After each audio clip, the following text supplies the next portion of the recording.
পূর্ব ঘোষণা অনুযায়ী রোববার বেলা ১টার মধ্যে জাতীয়করণের দাবি পূরণ না হওয়ায় বেলা ১:৩০টার দিকে স্বতন্ত্র ইবতেদায়ী মাদ্রাসার শিক্ষকরা জাতীয় প্রেস ক্লাব থেকে লং মার্চ টু যমুনায় রওনা হয়। মিছিল কিছুটা এগুলেই পুলিশের বাধার মুখে পড়ে আন্দোলনকারী শিক্ষকরা। পরে সেখানেই বসে আন্দোলন ও জোহরের নামাজ আদায় করেন তারা। এ সময় প্রেস ক্লাব থেকে হাইকোর্টমুখী যান চলাচল বন্ধ হয়ে যায়। বেলা ৩:৩০টার দিকে শিক্ষকদের ৭ সদস্যের প্রতিনিধি দল সচিবালয়ে যান। দাবি আদায়ে অনড় অবস্থানের কথাও জানান তারা। আমরা বেতন ভাতা ছাড়াই আমরা আমাদের পাঠদান দিয়ে যাচ্ছি। আমরা কি পাঠদান দেই না?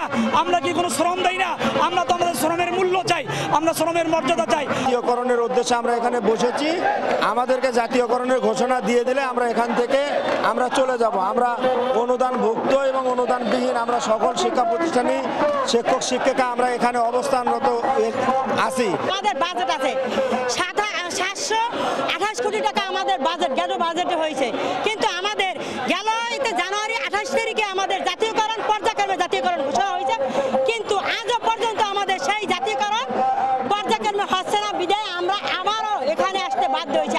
এ সময় জনদুর্ভোগ কমাতে রাস্তা ছেড়ে দিতে আন্দোলনকারীদের প্রতি আহ্বান জানায় পুলিশ। তারা কিন্তু শান্তিপূর্ণ সচিবালয়ের বৈঠক থেকে এমপিওর ফাইলে স্বাক্ষরের আশ্বাস পেয়ে সন্ধ্যায় ফেরেন শিক্ষক প্রতিনিধিরা।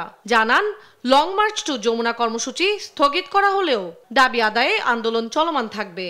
সোমবার প্রেস ক্লাব থেকে পরবর্তী কর্মসূচির ঘোষণাও দেন তারা। 1089টি বাছাইকৃত এমপিওর ফাইল প্রধান উপদেষ্টার কার্যালয়ে আমরা পাঠিয়েছিলাম। এটা প্রধান উপদেষ্টার কার্যালয় ডাইরেক্টর মহোদয় ফাইল নোট করিয়ে প্রধান উপদেষ্টার টেবিলে রেখেছেন। ওখান থেকে আশ্বস্ত করেছেন ওনাকে যে আজকে সন্ধ্যার পরে অথবা আগামীকাল স্বাক্ষর হবে।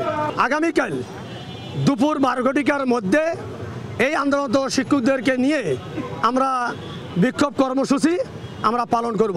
জাতীয়করণের দাবিতে 21 দিন ধরে চলছে ইবতেদায়ী মাদ্রাসার শিক্ষকদের আন্দোলন। তন্দ্রা তারুণ্য, দেশ টিভি, ঢাকা।